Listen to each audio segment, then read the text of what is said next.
ঈশ্বরচন্দ্র বিদ্যাসাগরের মূর্তি ভেঙেছিল, যে বিজেপির নেতারা কবিগুরু রবীন্দ্রনাথ ঠাকুরকে বামপন্থীর প্রোডাক্ট বলে, যে বিজেপির নেতারা বাংলার কৃষ্টি সংস্কৃতি নিয়ে তাচ্ছিল্য ব্যঙ্গ বিদ্রুপ করে, যে বিজেপির নেতারা ইলেকশনে ময়দানে লড়াইয়ে জিততে না পেরে গরিব মানুষকে ভাতে মারার পরিকল্পনা, ষড়যন্ত্র, নির্লজ্জ প্রচেষ্টা করে বাংলার মানুষের টাকা গায়ের জোরে গাজোয়ারি করে আটকে রাখে, সেই বিজেপির একটাই পরিচয়, এই বিজেপি বাংলা বিরোধী। আজকে যদি কেউ বাংলায় কথা বলছে, কিসের এত আপনাদের গায়ে জ্বালা, কেন এত গাত্রদাহ? বাংলায় জিততে পারেননি বলে। আমি তো আগের মাসে সভা করেছিলাম ডায়মন্ড হারবার থেকে, বলেছিলাম 50 পেরোবে না বিজেপি। আমি রাজনৈতিক ভবিষ্যৎবাণী করি না, কিন্তু যদি ভবিষ্যৎবাণী করি ভেবে চিন্তে করি আর মানুষের উপর অগাধ আস্থা রেখে করি।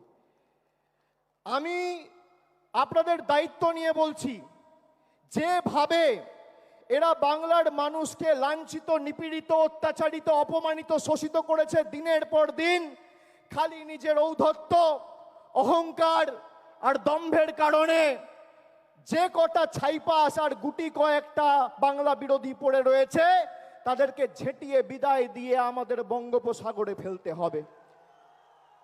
আজ থেকে 32 বছর আগের 21শে জুলাই সচিত্র পরিচয়পত্রের দাবিতে 13 জন নিজের প্রাণ দিয়ে ভারতবর্ষের প্রতিটা মানুষের গণতান্ত্রিক অধিকার ফিরিয়ে দিয়েছিল।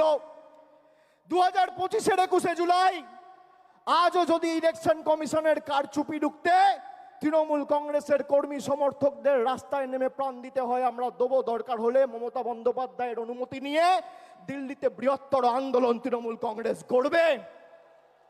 বাংলার ভোটার লিস্টে আমরা কারচুপি করতে দেবো না।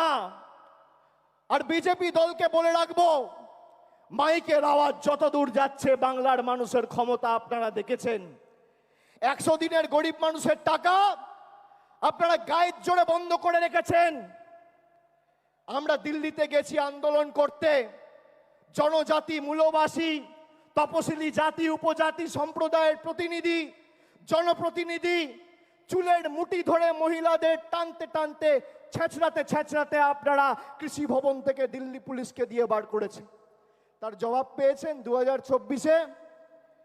এবার কি করছে আসাম ফরেন ট্রাইব্যুনাল, যার বাংলার মাটিতে কোনো এখতিয়ার নেই, সেই আসাম ফরেন ট্রাইব্যুনালকে দিয়ে চিঠি পাঠিয়ে রাজবংশী ভাইদের বলছে তোমরা বাংলাদেশী।